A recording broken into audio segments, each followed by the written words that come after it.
Okay, imagine this. What if your salary got frozen? Back in 2013. Well, that's pretty much what's happening with school funding in Connecticut. And you can bet it's creating some major problems for students and teachers all over the state. So today, we're going to break down exactly why they're stuck learning on $2013 in a 2026 world. All right, so let's get right to the heart of it. We're talking about a price tag that is, well, seriously out of date.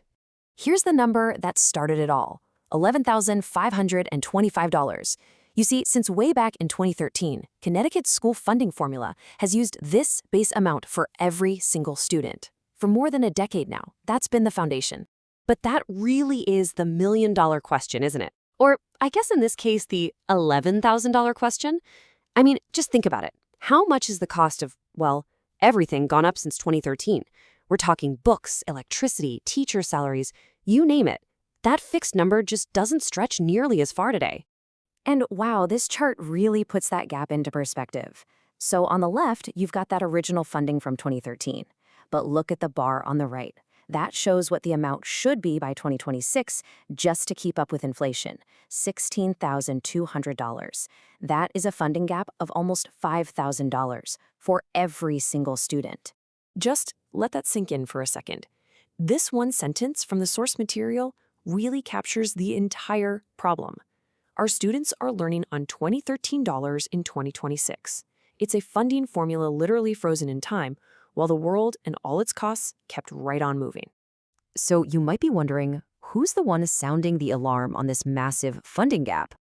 Well, this whole analysis comes from a really interesting teacher-led organization. They're called Educators for Excellence-Connecticut, or E4ECT for short. And just like their name says, they're an organization of educators pushing for real change. And just to give you a sense of who they are, get this. They actually launched back in 2013, the exact same year that funding formula was set. Kind of wild, right? Today, they've got over 1,300 members, and their whole mission is about making sure that teachers have a real leading voice when it comes to education policy. And this is basically their game plan. It's what they call their theory of change, and it shows a really clear path. The idea is by organizing educators and training them to be leaders, they can advocate for better policies. And what are the long-term goals? It's pretty simple, really. Better outcomes for all students and lifting up the teaching profession as a whole. Okay, so E4ACT has broken this funding crisis down into 3 core issues. It's not just one big problem. It's got a few different parts. Let's dig into them. So issue number 1 is the big one we've already been talking about. That base funding is just critically outdated. That $11,525 figure, it just hasn't kept up with reality. You could say it's the crumbling foundation of the whole system.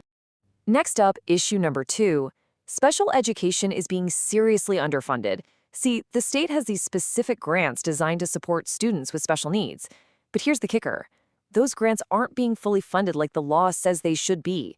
So basically, promises that were made are not being kept. And then there's issue number 3.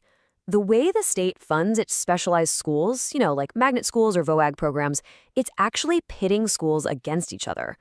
The current policy basically forces different types of public schools to fight over the same limited pool of money, which can end up leaving all of them short on resources. All right, so it's one thing to point out all the problems, right? But E4ECT didn't stop there. They've also laid out a really clear path to what they call modern funding. Let's take a look at their proposals. So for that first big problem, the outdated base funding, they're proposing a 2-part fix. First things first, catch up. That means increasing the foundation amount right now to reflect today's costs. But part 2 is maybe even more important. Create a foundation inflator. This would automatically tie future funding to inflation so we don't end up in the same mess 10 years from now. And for special education, the solution is actually pretty straightforward. The state needs to honor its existing commitments. It's that simple. That means fully funding the seed grants and the excess cost grant, making sure that students with special needs get the resources they were already promised by law. Now, to fix that third issue with the magnet and VOAG schools, let's look at a quick before and after. Right now, you've got a system that pits schools against each other. The proposed system would end that practice of tuition billing. Instead, the focus would be on fully funding all public school options. That way, they can collaborate instead of just competing to survive. So we've got the problems clearly identified, and we've got potential solutions on the table. The big question now is, what happens next? How does a proposal like this actually become reality? Well, in the document they published, E4ECT includes this QR code.